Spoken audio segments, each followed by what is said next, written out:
special plant room edition today.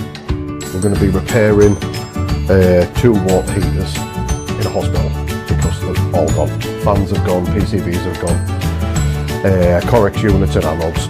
So we're going to be replacing a lot today. So yeah, let's get to it.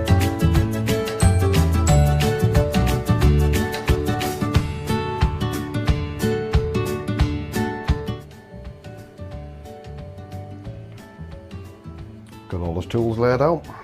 Today we're going to be rebuilding the top ends on these 2 water heaters. Well, we've got fans, PCBs, Corex systems and anodes to go in.